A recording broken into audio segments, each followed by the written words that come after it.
Here you are at last. I was worried about you. We just left the police station. We had to explain to the Italian police that we were not murderers. What? Another murder? I'll tell you when we're underway. Are all passengers and staff aboard? Yes, everyone is here. We were waiting for you. Excellent.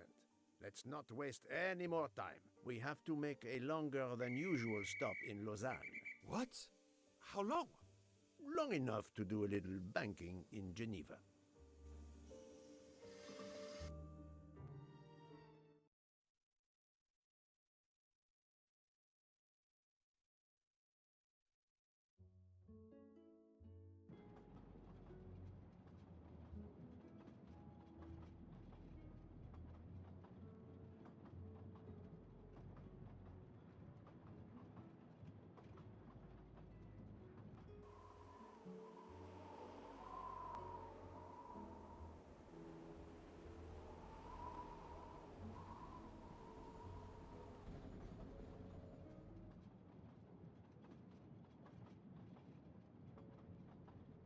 But this is madness. A 13th murderer of Ratchet? Mon ami, he was not well liked. But Monsieur Michel would have seen anyone enter Ratchet's compartment. And there were another 10 people milling about, taking their turn at stabbing him. How could they not notice an uninvited killer? The 13th killer could have acted when Michel was smoking on the platform at Vinkovsky. But even after the train departed, Michel was absent from his post at the end of the corridor several times the night of the murder. I must know where he really was and when. Yes, he most certainly returned to the train. How can you be sure? It's obvious. I mean, I hope Mr. Poirot agrees. Please continue, Detective Locke.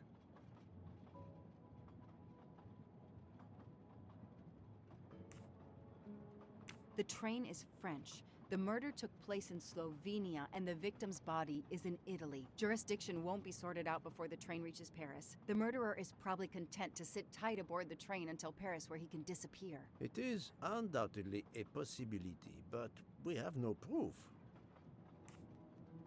All the passengers and crew are still aboard. If the killer of Mr. Wadi had remained in Venice, we would have noticed right away that someone was missing, and we could have alerted the authorities. I promise you, I made certain everyone was aboard before we embarked. Book, calm yourself. Calm myself? But we're back where we started. There is still another murderer on my train. Wait a moment. Can I change my mind about my verdict? Can we turn everyone over to the police? Everyone? Including ourselves? What? No. No. Oh, it's a nightmare. Let us take it step by step, my friend. We can start by eliminating all of the members of the Ratchet jury.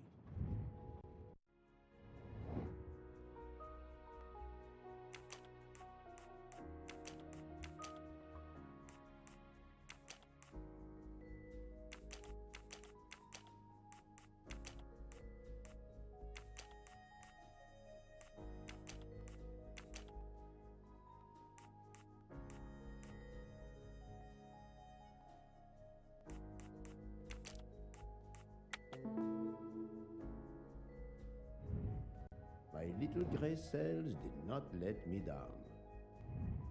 If we eliminate the 12 jurors, we are left with 7 additional suspects. 7? It's still too many. I agree. We must reduce our list. Excuse my impatience, Poirot. It's as if my beautiful train is cursed. Can you exonerate any of the 7?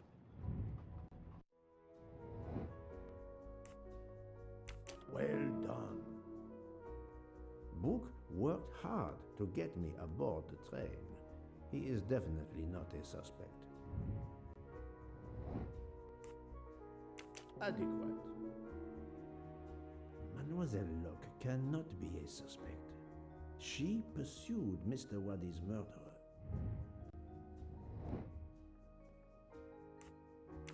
Great. Dr. Constantine alerted me to the 13th stab wound. He is not a suspect. Et voilà. I have 4 suspects left who I must now examine more closely. Miss Nielsen, Monsieur Maury, Monsieur Fauché, and Countess Andrény. One of my employees? Suspicious? All 3 got off the train in Venice to restock supplies. Any one of them might have slipped away without being noticed. I suppose. But what of Countess Andrény? You cleared her yourself. She is cleared of the first murder, but we know little of her movements here in Venice. So, we still have 4 suspects to interview. Detective Locke? I can't join you, Poirot. My chief saw something on the news about the case and my involvement. He's demanding an explanation. If I want to keep my badge, I have to call him. Then you must do so by all means. I'm sorry. No need to apologize. I understand. I'll make the call for my compartment. If you're looking for me, I'll be there. I hate to say this, Poirot, but I must. There is, of course, one other suspect with a motive for murder. The ransom money. You mean Detective Locke? Then who did she chase? Who killed Aziz? We both saw the masked murderer standing over the body.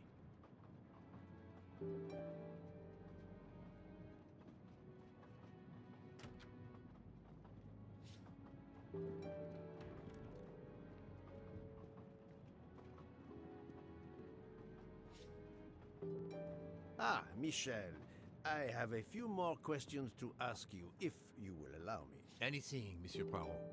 We are in your debt. Please tell me your movements when we were stopped at Venice Station. Once the compartments were cleaned and the linen refreshed, I stayed in my quarters. Did you notice anything special? Comings and goings? Monsieur Bouc had asked everyone to stay in their compartments. I would occasionally walk the train to ensure everyone was comfortable. Oh, I saw Monsieur Maury was all alone loading his crates of provisions. A great chef like that, reduced to petty labor, I would have helped him. But Monsieur Bouc had ordered me not to leave the train for any reason.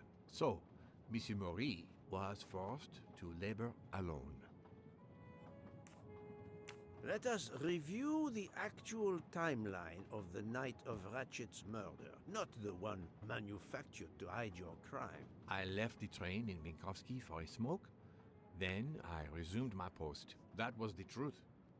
The train departed on schedule. But then, of course, an avalanche of snow blocked the tracks. At 12:45, Madame Hubbard and I met in her compartment to discuss how to adapt our plan. Due to the snow and Poirot. The little play we had staged for you had to be rewritten. I left her compartment at approximately 1:15. Then the curtain went up. Calls in the night, the red kimono, all for my benefit. And all for nothing, as it turned out. Do not blame yourself, Michel. I am the theater critic no playwright wants to see in the audience.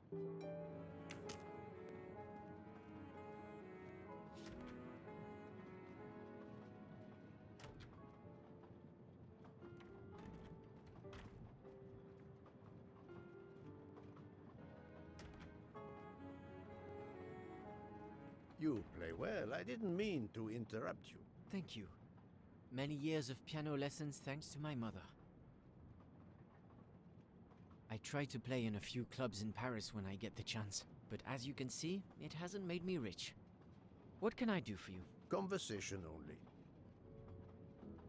Tell me about your time in Venice. I had Monsieur Bouc's permission to see my sister. She lives in Marghera, just outside of Venice. She had a baby a few weeks ago. This was my first chance to meet my new nephew.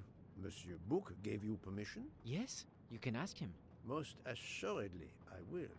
What time did you leave and when did you return? I left around 9:10 p.m. I was back by 10:45 p.m. When I got back, Hotaru was in a lot of pain. I gave him a back massage. That would have been enough time to kill Monsieur Wadi and return to the train. May I see your knives? Of course, they are here. If you don't mind. Help yourself. They are under the bar counter.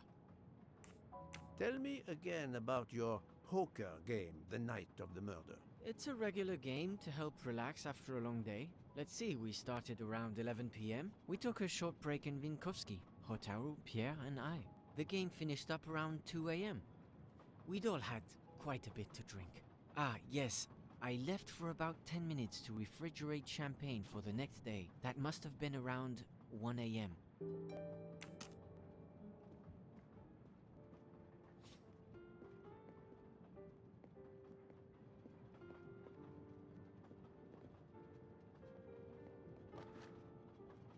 None of these come close to the wounds on either body.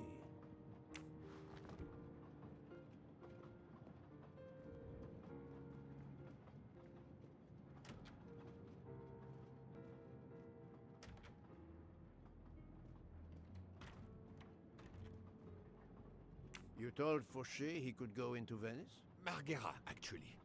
Not so far away. It was his only chance to see his sister. He's been working every train for weeks. There is never time to see the new baby. Enough, Book. Your heart does you credit, but your common sense, I know. But it's fine. Isn't it? He did come back. Oh, it's fine, as you say. Unless he saw the baby, then killed someone else and returned to the train. But that's monstrous. Murder is always monstrous, my friend.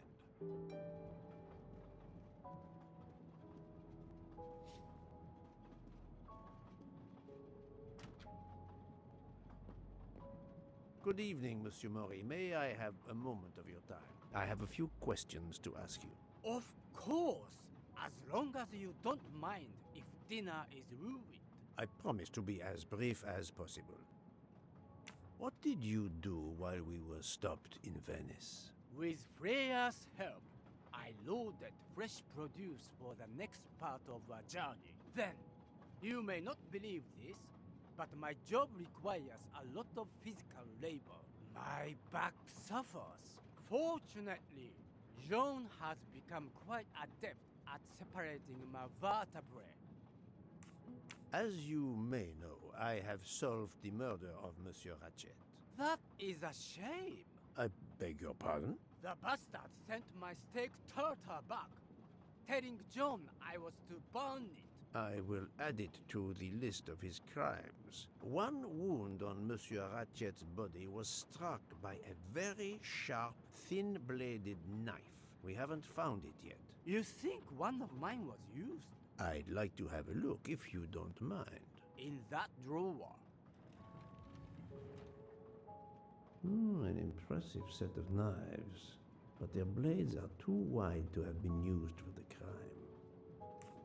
Tell me about your poker game the night of the murder. We started around 11 p.m.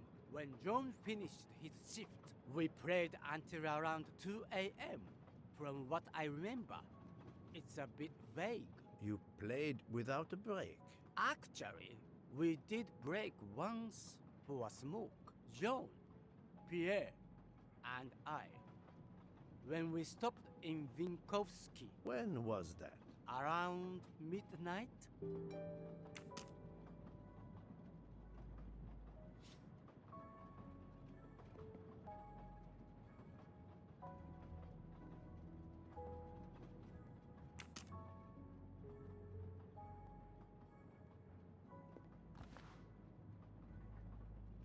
Saffron.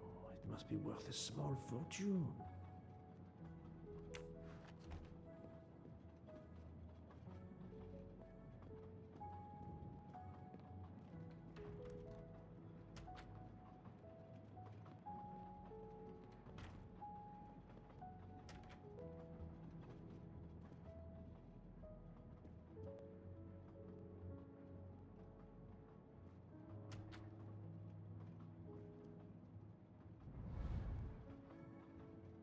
The box is secured by some sort of locking mechanism.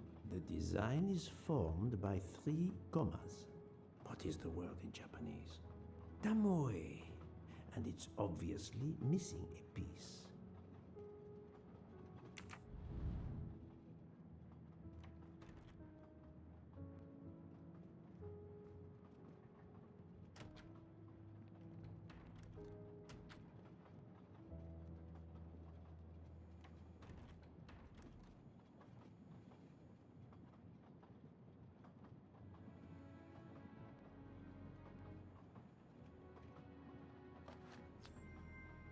can never have too many of these.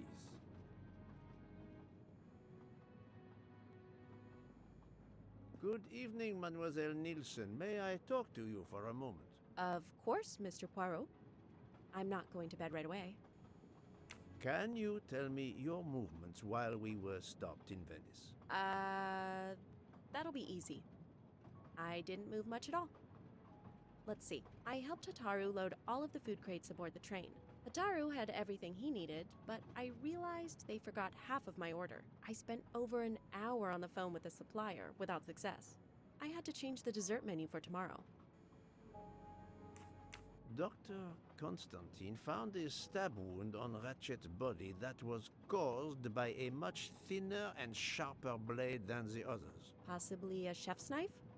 My thought precisely. And you'd like to see my knives? If you wouldn't mind. I would gladly show you if I had any, but I don't. I use the regular kitchen knives. You may search if you don't believe me. I see. All the knives the staff use are in the kitchen or in the lounge, except... Except? Hotaro prefers to use his own. Monsieur Mori doesn't use the kitchen knives? Not usually. I know he keeps a set of traditional Japanese knives in a box in his room. He doesn't let anyone else use them. Although now that I think of it, he has been using the kitchen knives lately. Can you tell me exactly about your poker game the night of the murder? We started around 11 p.m. In Vinkovsky, we took a short break. Hataru and Pierre went outside to smoke. Oh, and Hataru got sick around a few minutes past 1 a.m. 1:10 a.m. maybe? He spent about 15 minutes in the bathroom, but he didn't want to quit on a losing streak. Did his luck improve? No, so we played to around 2 a.m. He lost every hand.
Doctor, I need to question Countess Andreni. I'm afraid that won't be possible, Mr. Poirot.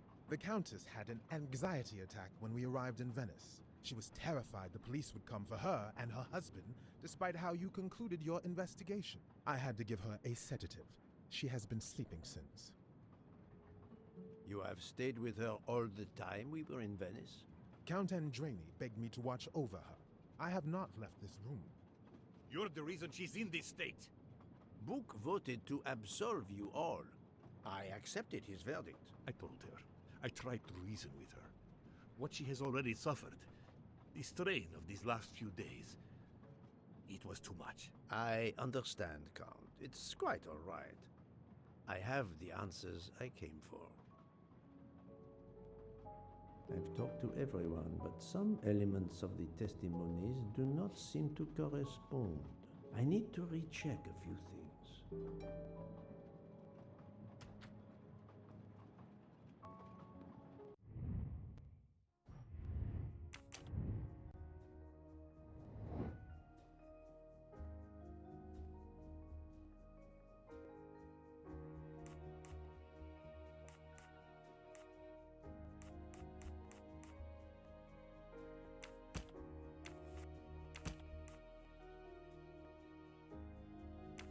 No, not good.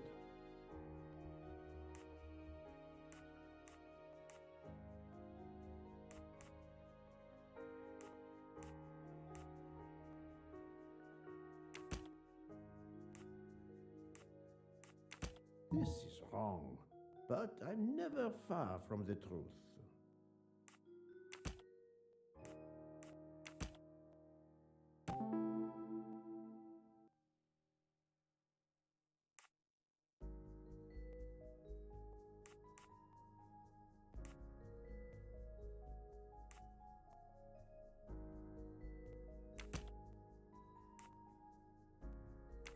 I must admit I'm not right this time.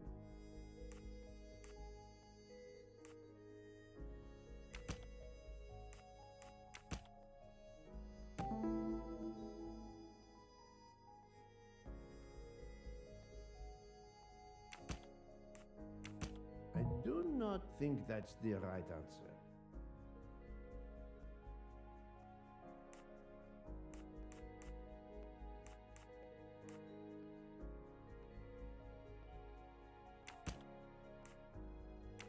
I must admit I'm not right this time.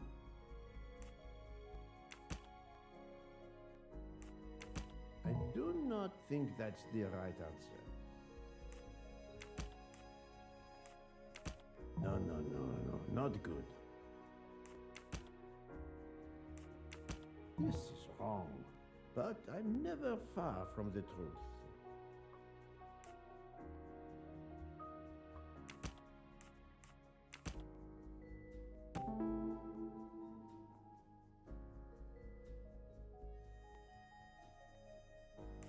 Any of the three staff members had the opportunity to kill Ratchet when Monsieur Michel wasn't watching the hallway.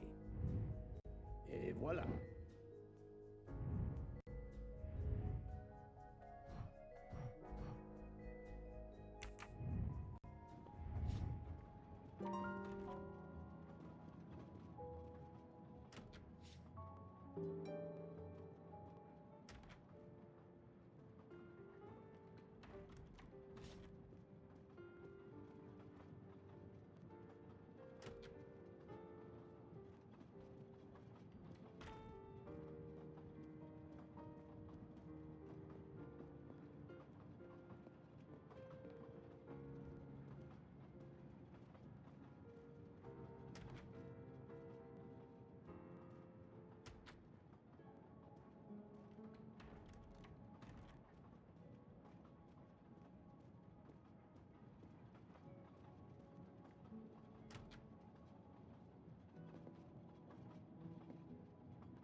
black feather. That reminds me of something.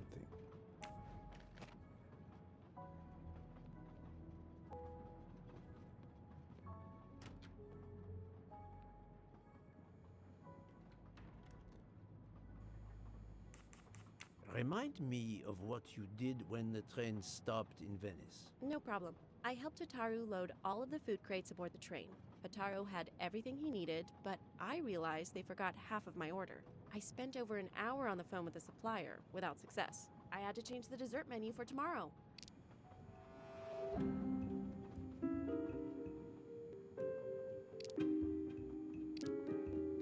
Mademoiselle, I believe you're hiding the truth from me. What makes you say that? Monsieur Mori was loading crates of food on the train. Yes, I helped him. You can ask him yourself. It's true. Monsieur Mori told me that Miss Nielsen did help him. Monsieur Fauché did not see you helping Monsieur Mori. He couldn't have. He wasn't there. Indeed, Monsieur Fauché did not mention seeing Miss Nielsen or Monsieur Mori. Michel saw Monsieur Mori carrying the crates of food alone. You weren't on the platform. I did help Hotaru.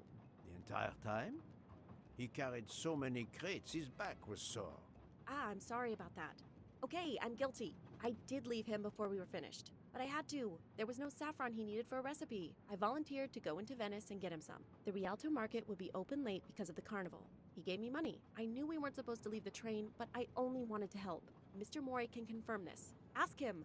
I saved dinner.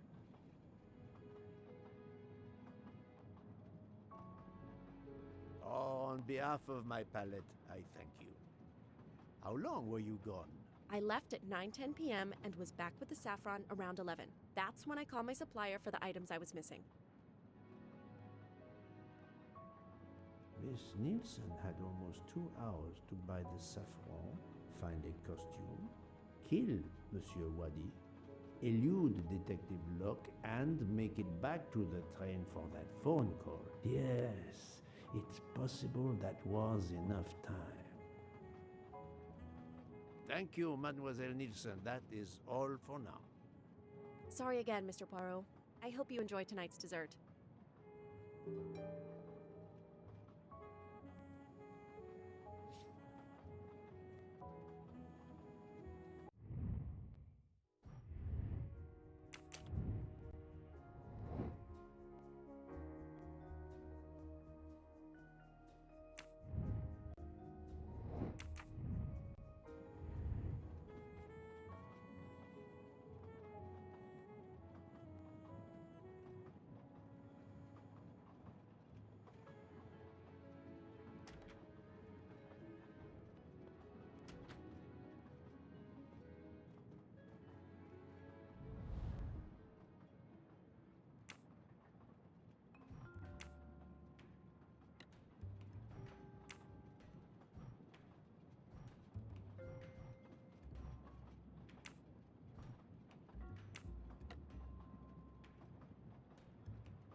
It's still locked. I need to move the parts on the side.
It's still locked. I need to...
It's still locked. I need to move...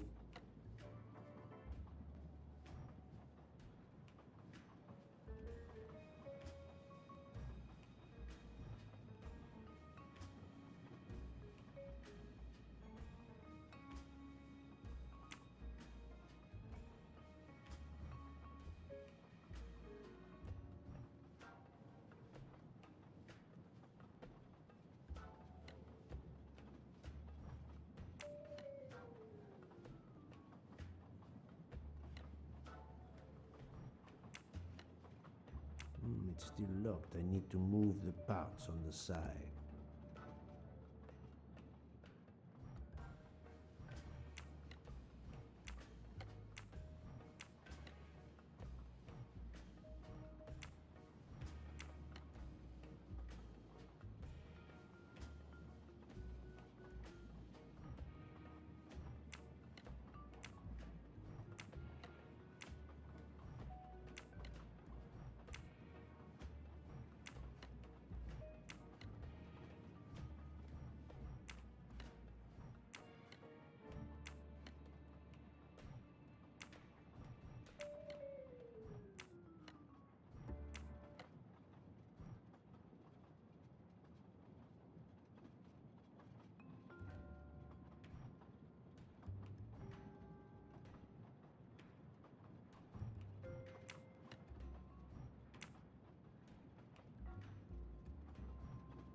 It's still locked. I need to move the parts on the side.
An object that looks like a broken comma.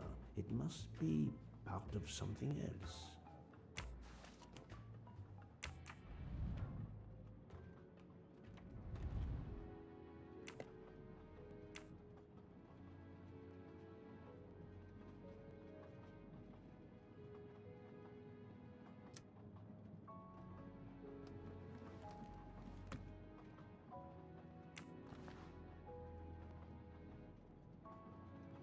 Sushi knives, razor sharp.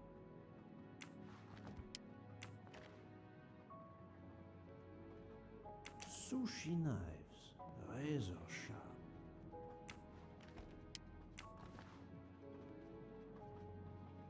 Sushi knives, razor sharp.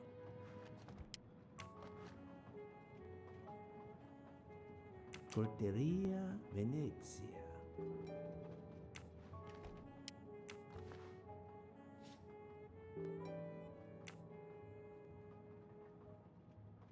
Sushi knives, razor sharp.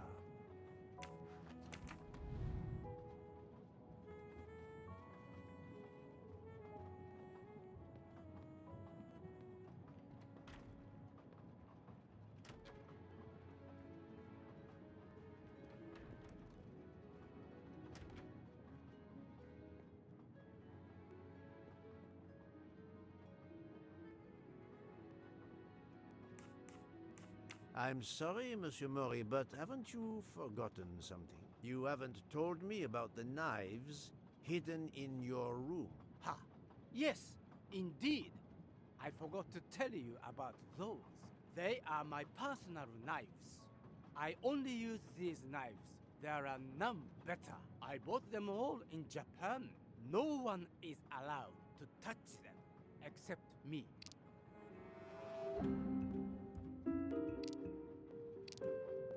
I'm afraid you are better at sushi than lying. What? What do you mean? One of the knives has an inscription, Coltelleria Venezia. Did you happen to go shopping tonight, monsieur? Damn you, Poirot. Very well. One of my sushi knives has been missing since the night of the murder. I thought you were going to believe I killed Ratchet. He routinely sent back my dishes to be ruined. Why does God give rich people the money to afford the best cuisine, but not the palate to appreciate it? I panicked.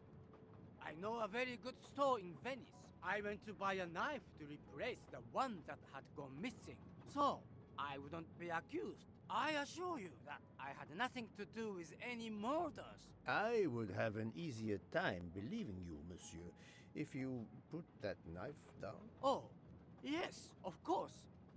Sorry. What time did you leave on your little shopping trip? I left around 9:30 p.m. I was back a little after 11. 11:15 p.m.?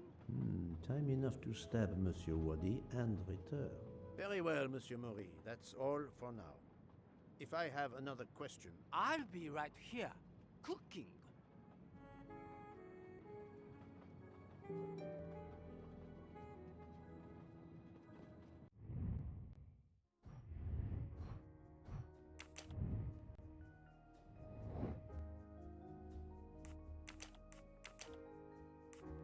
I must admit I'm not right this time.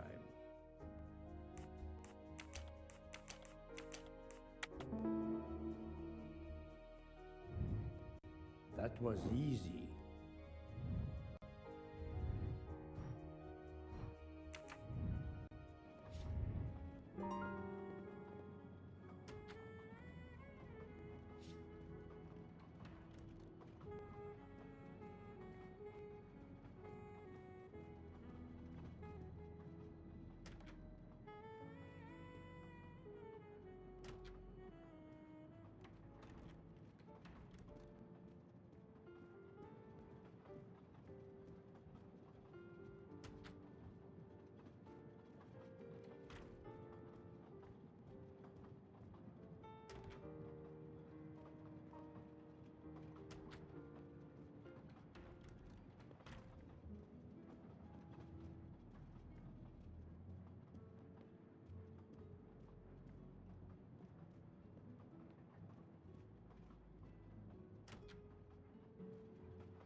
What have you been doing, Poirot? I am completely in the dark. I will shine some light on the situation, my friend. I have 3 new suspects who could have killed Ratchet and Monsieur Wadi. Miss Nielsen, Monsieur Fauché, and Monsieur Maury. They all had periods of time during both murders to commit the deed, and their alibis are weak. A visit to a family, and not 1, but 2 shopping trips. But all are my employees. Alas, yes, my dear Book. But we have no proof against any of them. None of the 3 appears to have any motive whatsoever. But this is a tragedy. Do not give up hope. We will catch this murderer. There is still one place that may hold the evidence we need. Geneva. Exact. Do not give up hope? Well, that's easy for you to say. But what if it's Freya? What becomes of dessert? If it's Sotaru, who will cook? Me? And the worst, if it's Jean, who will serve the drinks? I've been checking up on the Banque du Lac. I had to confirm my identity for Interpol, so they contacted my captain at the Berkshire Police. I suspect he was not pleased. That my vacation was actually an unofficial investigation? I'll say. I would be happy to speak to him on your behalf. Thank you, but he'll get over it. It's a chance to close the books on the Armstrong kidnapping. He stopped yelling, asked for a report, then granted me an extra week. Excellent. What did you learn from Interpol about the Banque du Lac? It's had a bad reputation for over a century. Customers have included the mafia, Nazis, corporate swindlers of every description, even heads of state. It is true, this. It is the worst kept secret in banking. They take advantage of the bank's strict policy of protecting the anonymity of its clients. This is in defiance of many laws from multiple countries, including Switzerland itself. Of course, I have never taken advantage of such a corrupt system. That goes without saying, my friend. There are ongoing investigations, subpoenas, court orders. The bank will eventually have to comply, or its assets may be seized. But until then, it still thrives, thanks to its wealthy and powerful clients. It sounds perfect for the late Monsieur Ratchet. Do you have any ideas? The serial numbers from some of the bills match those from the Armstrong kidnapping. We agreed in Venice that the bulk of the money must still be physically in the bank's vault. I concur, Detective Locke. Exemplary work. So, our next task is clear. We need to get into Ratchet's safety deposit box. There will be codes, passwords. And Monsieur Wadi would, of course, have known them all. The bag of money he carried is proof of that. We'll need to find information about Ratchet's box in Wadi's office at the bank. Most assuredly, but remember the secrecy involved. I doubt his office will contain all we need. Where else must we dig?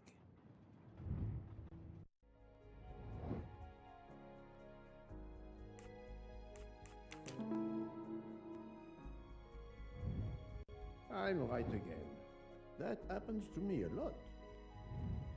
Mr. Wadi couldn't keep all of his secrets at the bank. Hopefully we'll find something in his apartment. We already have his address thanks to his passport, and his keys we retrieved from his body. The train stops in Lausanne at 8 a.m. But that's far from Geneva. I can delay the departure until 11 a.m., no later. The police are expecting us in Paris by the end of the afternoon at the latest. They won't tolerate any delay. The bank doesn't open until 9. I can see only one way that gives us a chance to be on time. Let's take a taxi. I checked a map. It should take us less than an hour to get to Geneva from Lausanne, which leaves us just enough time to access that safety deposit box. We have no choice if we want to be back to the train by 11 a.m. The best thing is to separate. One of us searches his apartment, the other searches his office. To access the safety deposit box, we need to find the key, the box number, and the passcode. Suppose you find all this. How do you plan to get into the vault? We are going to use the bank's anonymity policy to our advantage. And the quickest way is for you to impersonate Ratchet. I would rather impersonate Jack the Ripper, but in the interest of justice, I will do it. We need to find the account number. Along with everything else. I will say I want access to the vault.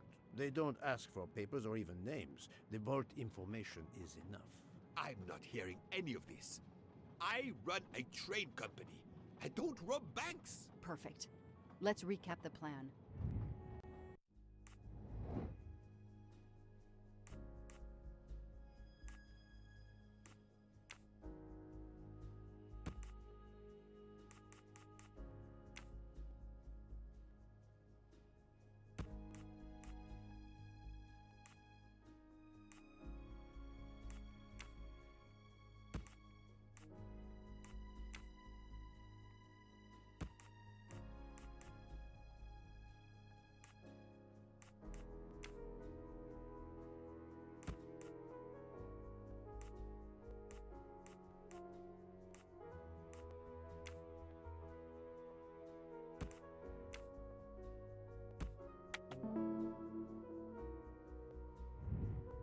That's the right answer.